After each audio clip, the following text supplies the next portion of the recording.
Welcome to another episode of Politely Pushy. I'm your host, Eric Chemi, and today I've got a fascinating guest. I'm very excited about this one, not just because his name is Eric, but because of all the stories he's had, all the experiences he's had. This is Eric Brinker coming on the show today. Eric, welcome to the program. I'll give a quick intro bio about you. You worked at JetBlue for many years in those formative high growth where they were breaking through and becoming this nationally known company, internationally known company.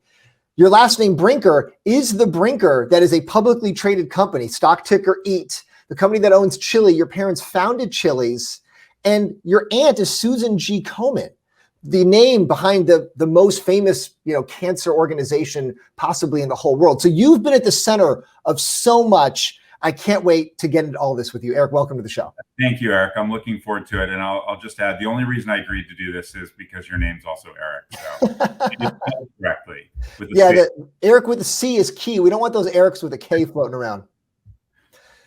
So I don't even know where to begin, but I know October is Breast Cancer Awareness Month. So that's probably the place that makes sense. I didn't know until I was doing the research for this episode. I had no idea that your aunt was Susan G. Komen. I had no idea that she was the sister of the Brinkers that started these restaurants. Like, I had no idea all of these connections. And you as a kid have been at the center of all this for so long. You're still involved with the charity to this point. You've been involved your whole life. So how did even October become Breast Cancer Awareness Month? How did you guys use the marketing and the brand and the PR to push, a cancer charity all the way to the forefront of people's minds? That's a very difficult thing to do because it's not a fun topic. It's not like you're a restaurant, right? It's not that fun and exciting to talk about.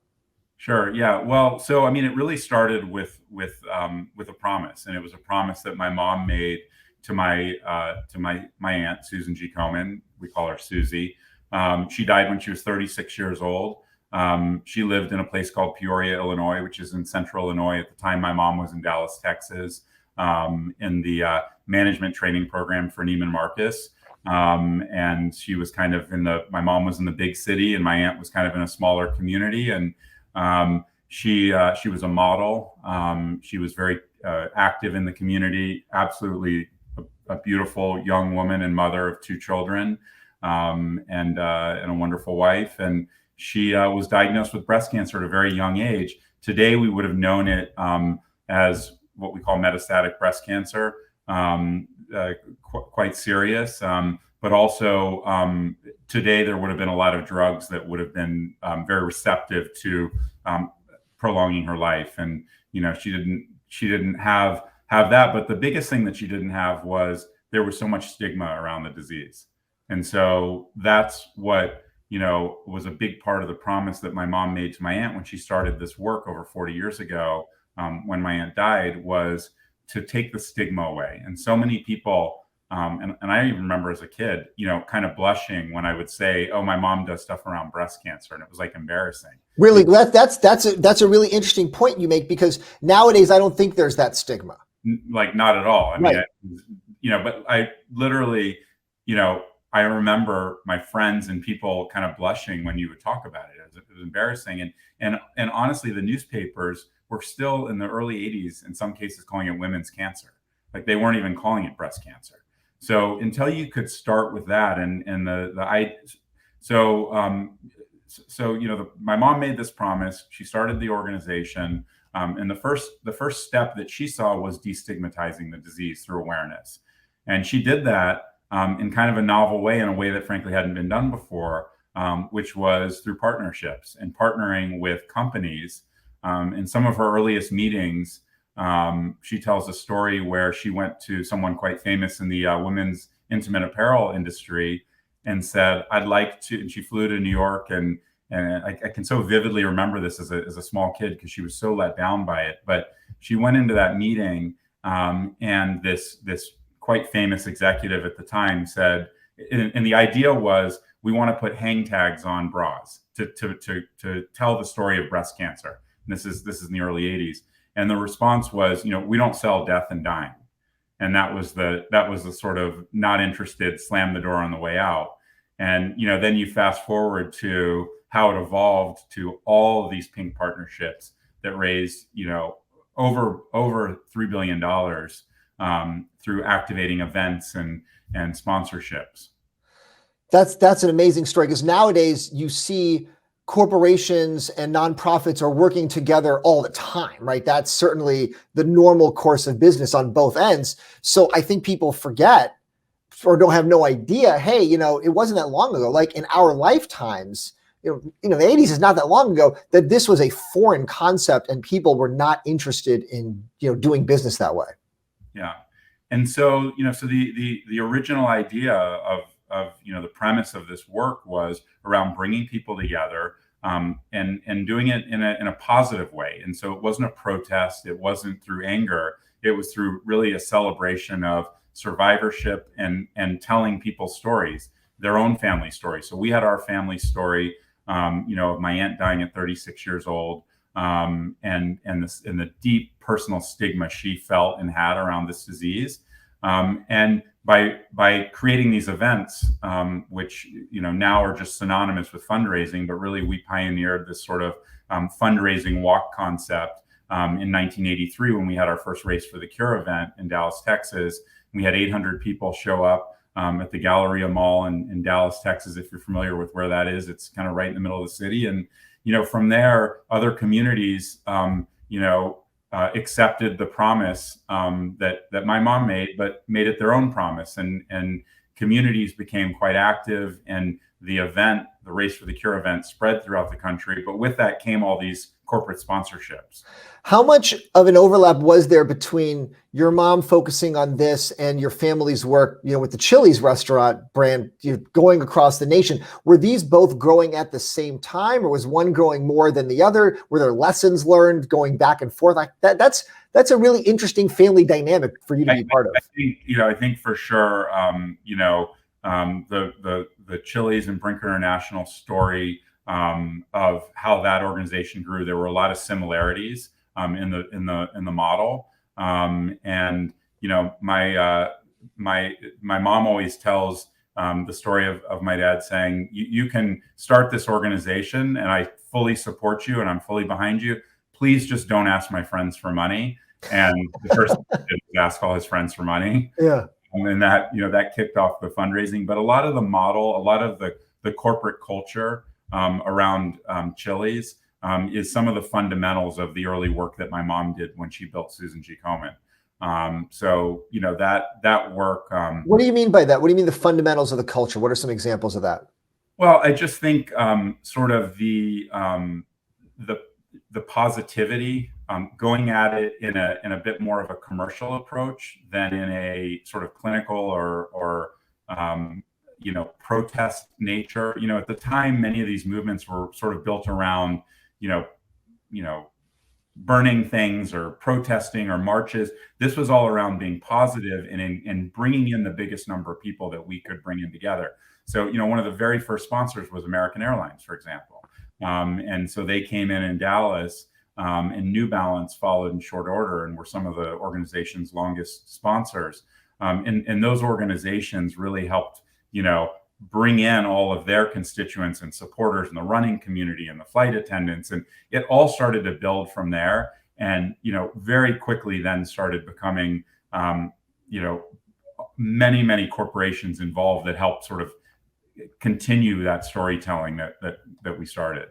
So what are lessons that you took away from watching both of those experiences and all the growth there for your work at JetBlue? Because you spent a lot of time at JetBlue in the early days when it became this revelation, like, wow, everybody hates the airline industry, but all of a sudden you're talking about positivity, right? Positivity at Chili's, positivity at Komen. And when people think of JetBlue, they think, yeah, this is a happy brand. I don't put them in the same boat as I do traditional, airline companies.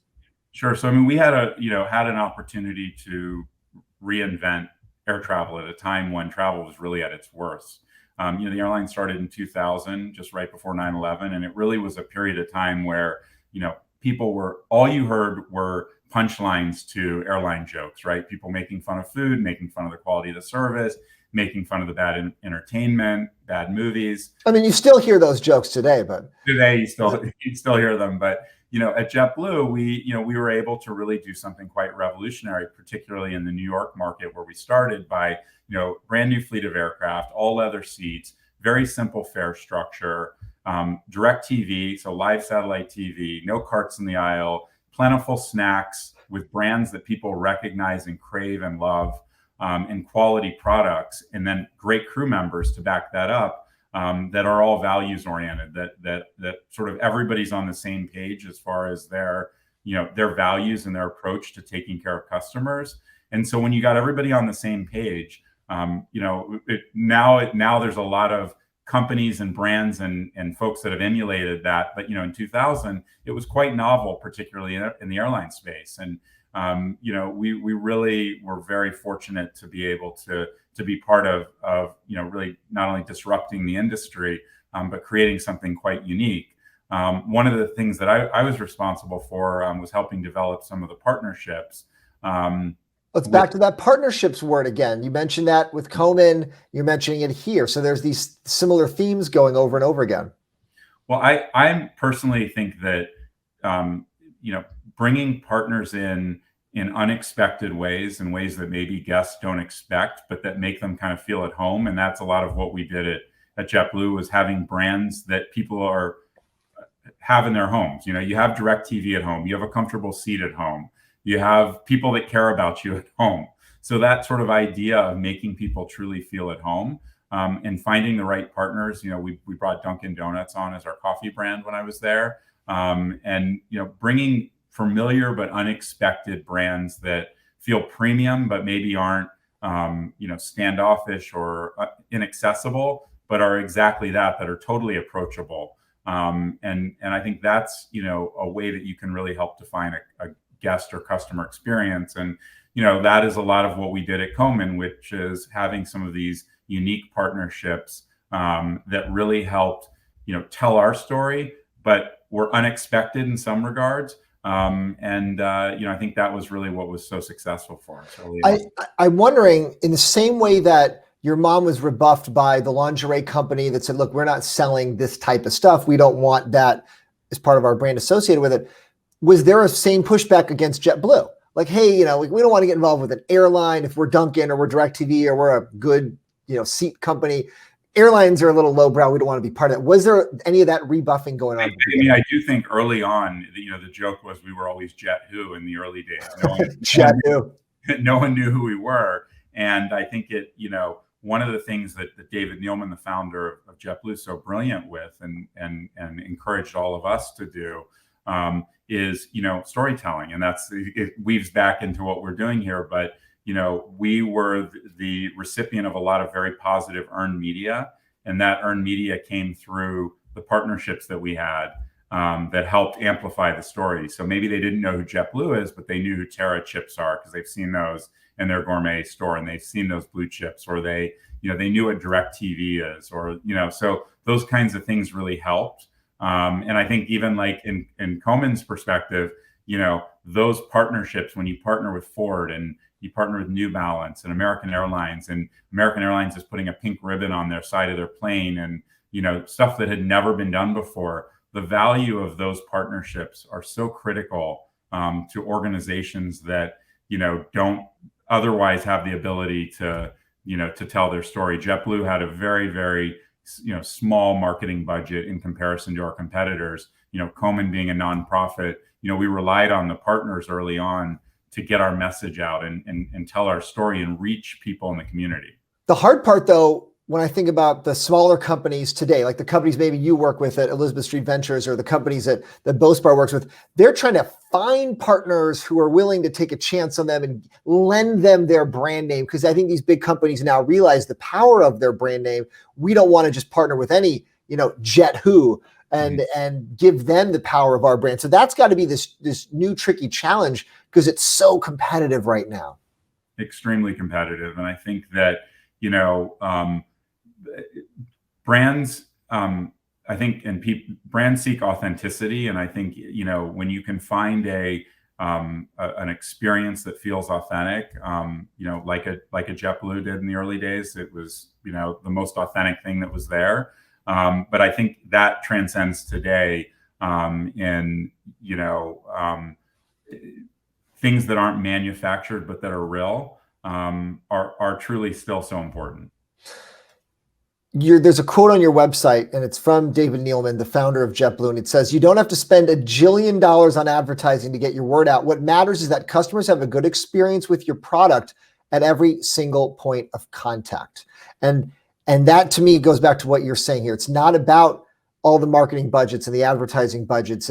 It's making sure that their experience is good, and then that's going to start to spread from a word of mouth point of view. Did you see that was the same thing at the restaurant business that your father started, at the foundation that your mother started, at the work that you're doing with the early stage investments on the consumer focused business you're doing? Do you truly believe that is always true? Or do you think that JetBlue was lucky, or they just figured out this one formula that worked for them?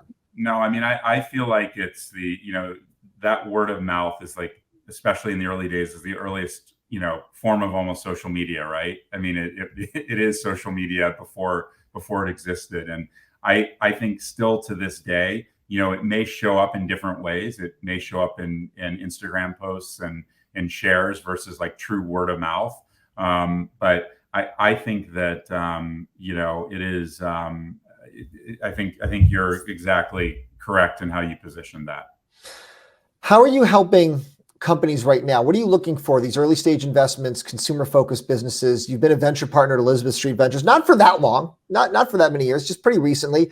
How are you bringing your experience to these companies? Which direction does the advice go? Are they looking to you for the advice on, hey, help us tell our story? Or is it, we just want the investment money and we've got this figured out? What's the real nitty gritty right now? From my perspective, what I've been able to really help with is, we're looking for entrepreneurs that are passionate about their businesses and are authentic. I said that earlier. I think that transcends. But everybody says they're authentic. Everyone says that, Yeah, I think that there is a way to sniff it out, and I think that you can say it, but I think that there are examples where you just can tell that it's kind of BS, for lack of a better word.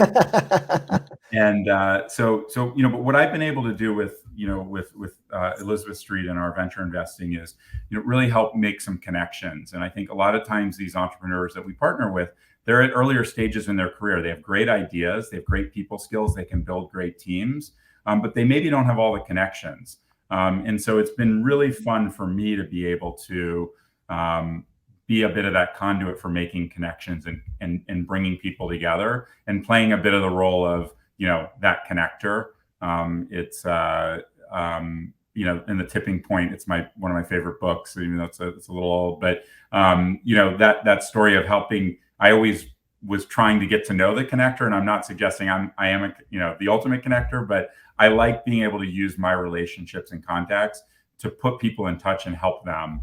And that's been really fulfilling for me in the venture investing space. It's funny, you've said the word authentic a couple of times here. And again, I go back to your site because it's good, the Brinker 13 site. And there's a quote from your mom: always tell your story over and over, and make it always part of your mission. Brands and people succeed with authenticity and constant storytelling. That phrase, the constant storytelling, I find a lot of companies are not telling their story over and over and over again. They think, hey, I've said it 5 times, I've said it enough, people have figured it out by now. And I don't think they realize that people's attention spans are short. People are not focused on your startup, your venture, your company. Nobody cares.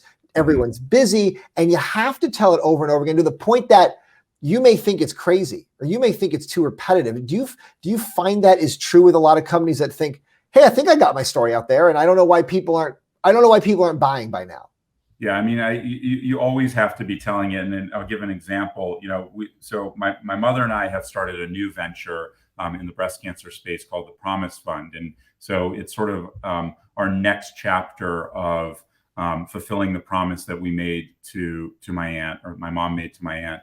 And we're creating a new model around helping low resource people access care in the community. It's a hyper local focused program, and we called it the Promise Fund because we want to be constantly telling that story again of that promise that we made.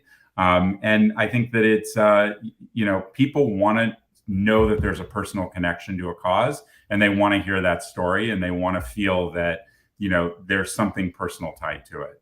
So tell me about that. So you and your mom started a new fund, a new nonprofit. Why not do it as part of Komen already? Because it has the big brand name and the existing power. That's a great question. Komen's doing amazing work, and we're 100% behind it and incredibly proud of the work we did there early on and that they're doing today. This is really sort of an evolution for my mom and I after 40 years of that work. My mother and I are both very, very passionate about disparities. And what's happened today in the breast cancer space is awareness is there. Everybody's aware of it. Right. There's a new level of awareness is making people aware of the absolute gross disparities that exist in communities. And the disparities are around people not being able to access care, the lack of cultural understanding in some communities, barriers to transportation, barriers to care, issues with food, all of those kinds of things that disrupt a family, the family, structure, and incredibly, disruptive to someone who's been diagnosed with breast cancer. And so what we're doing at the Promise Fund is a bit of a micro sort of model where we're essentially navigating low resource people to care. And it's a new model. It's an open source model, and we're proving the model out in South Florida, particularly Palm Beach County right now, where there's a particular need for this work. And it's a bit of rolling up our sleeves and tackling a very specific problem. It's quite fulfilling. What do you mean by an open source model? Because when I hear open source, I think software, like, oh, the code's available. How does open source work in this world? I think the model that we're creating is something that we hope can be replicated, and that is essentially something that all kinds of communities can take and use and sort of take our information that we're gathering and that we're learning and apply it to the needs of their community. And the idea is that it's less of a centralized sort of organizational structure and more of a model that can be replicated by different communities on their own. Oh, so if somebody else were to copy it and redo it somewhere else, you're totally fine with that. You want that to happen. We want that to happen. We want to share the information, and we want to encourage that. I go back to a question I'm thinking about in the JetBlue case, how you were Jet Who, and you were the small unknown company, and you took advantage, not to, but you had these partnerships. They helped grow your brand, and you went from there. And now JetBlue is the big, a big name. Same thing with Komen. And now at the Promise Fund, you're the small name again. You're not the big name again. So how do you take those same skills that you learned the first time and try to bring a lot of momentum to that? I have a very simple answer. A lot of storytelling, and we're doing it locally. We're spending a lot of time, with boots on the ground, talking to people, and making them aware of what the real issues are around disparities. And because of the nature of this organization, the Promise Fund being really a truly local, hyper community focus, it hasn't been as difficult to tell the story, because you get to a couple people that are influencers, and from that point on, it's you start to really open a lot of doors. You mentioned the word influencers. Do you think storytelling has changed from 20 years ago at JetBlue, 40 years ago with Komen? Is the way that you do storytelling different now, or do you think it's all the same, blocking and tackling? I mean, it's definitely different. There's obviously some pillars or premise that that remain the same. I think the biggest change that I've seen, particularly around like cause-related marketing, is people want to know more details. They don't want to just see a pink ribbon, on a roll of paper towels. They want to know how much is that organization or that company giving to the organization, and then where are those dollars going, and how are they being used, and what is the return on that investment. And so, donors and the public at large is so much more sophisticated than they've ever been. You can't, it's just not enough anymore to just sort of slap a nonprofit logo, on a bag of chips. You have to tell the story of why this is meaningful and what we're doing as a company to support this cause, and how the the nonprofit and the company are working together, and really define what the impact is from that donation. Do you think there's a little bit more cynicism now in the marketplace because there are so many big companies that are associated with so many nonprofits, and then we see the stories of like, did they even spend money on anything that went towards this? And all, because there's so many of them, right? And if you put a spectrum, if you take 1,000 nonprofits and 1,000 companies, there's going to be that bottom 1% that you just shake your head and you're like, oh my gosh, but then they make it look bad for everybody. I mean, no question. And you've seen instances where like the Attorney General's gotten involved, and there's now quite a bit of standards. Komen's been a huge leader in creating cause-related marketing standards, around pink marketing. There's obviously been criticism around that, pink washing, they call it. I'm very proud of how Komen's evolved in handling that. I think that the work that my mom did early on really laid the groundwork for so many other nonprofits. You look at Alzheimer's Association, some of these incredible nonprofits that have very similar models, but for their cause. And I'm proud to see that this early work really defined a whole generation of nonprofits. So, this work, that the promise that, my mom had with her Aunt Susie, with her sister Susie and my aunt, really spawned a whole generation of nonprofits that helped solve, other diseases, and did it in a way by engaging not only the public around events, but getting corporations involved. And it's not just something that we're going to turn to the government to fix. They play certainly a huge role in local, city, and state governments, but it's really at the crux of all of these issues. And as Americans, it's our communities that solve these issues. When you look at the companies that you're dealing with today, the modern startups, these consumer-focused brands, is there a common piece of advice that you have to give them in terms of their storytelling, their PR, their messaging? Do you see a same mistake that happens over and over again? I think that sometimes people present products or experiences that are overly complex, and that aren't intuitive. I know it just sounds so obvious, but if you have to spend time trying to, if it's not intuitive, whether it's an app or an online delivery service, and you're, creating an ordering process that's clunky or clumsy, it's just, you've already on a bad start. So, I mean, my advice always is, where you can, try to use off-the-shelf software platforms. You look at Shopify or some of these brands that are out there that have really done a great job with, direct to consumer, online purchasing infrastructure. I always encourage, new brands to make sure that they're just keeping it simple and keeping it straightforward. I go back to a final quote because you have the 3 quotes on your website. This one's from your father. Listen, listen, listen to employees and customers. Create an environment of bottom-up communication rather than only top-down. And when in doubt, listen to your customers. They'll tell you what to do. Right. My question is, sometimes customers don't really know because they don't know how it works on the back end. And there's feedback that if you took all the customer feedback, but well, we can't run a business like this. We can't make everybody happy. Yeah.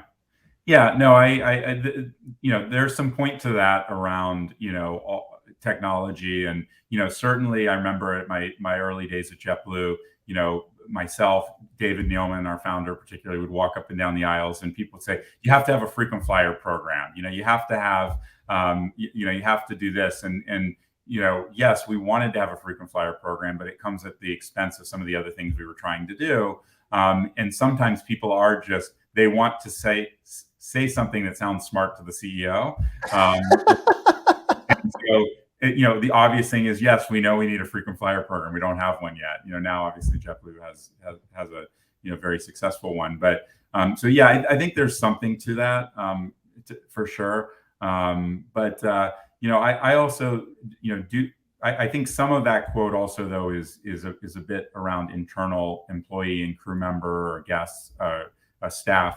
And one of the other quotes that he always had that I always liked and resonated was, seek to understand before you seek to be understood. I think that was kind of a bit of a play on a Covey quote, but he really used that a lot. And, really, it sort of goes into listening, listening first. And again, it's simple, but it really does work. But and I get that, because we know there's a lot of companies where it is definitely top down, where the actual employees on the ground know more about what's happening and know better how to fix these problems, but nobody's listening to them. Nobody's asking them. And they're just getting, here's more rules, here's more constraints, here's more things you have to do to check these boxes off. And the company's just going nowhere with that. Yeah, for sure. Last thing, the opportunities for you as a young man growing up, and you're watching what your parents are doing, but you broke out on your own. You didn't say, I'm going to go work for them, I'm going to replace them and take over their jobs. But you notice in a lot of these family businesses, there's this dynamic of, is the son going to take over? Or are they going to do their own thing? And some kids, they don't get a choice. They're stuck and they've got to do it. What was that like for you? Who decided how you were going to end up, defining your career? I was always just really encouraged to sort of follow my own path. And, I have a passion for, travel and hospitality, particularly in retail. And, so I followed that. I had that, very prolific opportunity early on in my career at JetBlue, which really, allowed me to take some of the early principles that I had growing up and some of the experiences I had watching, Brinker International and Chili's grow, watching Susan G. Komen grow, and having a seat as a very young age at the table at all of those, whether I was walking in events and, waiting tables all through college and being part of that and sort of being part of those businesses, that when I was, an adult, I was ready to kind of do my own thing. And I was encouraged by my parents to, to sort of follow my own dreams. And so here I am building a business where I get to work with really cool brands and do some things that are, really at cutting edge. And some of these principles, are so relevant today, even though we've changed so much with, online and digital and social, nothing that was around in those early days of building Komen when, there weren't even all they had was an 800 number, no website, and building national organizations, before some of those tools that we really take for granted today. So. No, it's a good point you mentioned. Imagine if you just had an 800 number today and you wanted to start these things, it would be a very different challenge. And the world today is so much more difficult. How many influencers do you get? How many social media accounts do you get? Do we need to be on TikTok to get our message across? Like all the questions now, there's more questions now than there were then. It's more complex, I think, for companies to try to go it alone and figure this out. Absolutely. But Eric, I really appreciate the time. Fascinating conversation. See, at the beginning, you said, I'm not sure I can make it 30 minutes. This was easy. 30 minutes was no problem. You're great. Awesome, Eric. I loved it. And thank you for inviting me, and really great to meet you. And just loved our conversation. Appreciate that. Thanks again to Eric Brinker, our guest today, who's done so much, as you just heard, founder and principal of Brinker 13, and a wide and fascinating career. Thank you again for watching, for listening, and check us out next time. I'll see you later.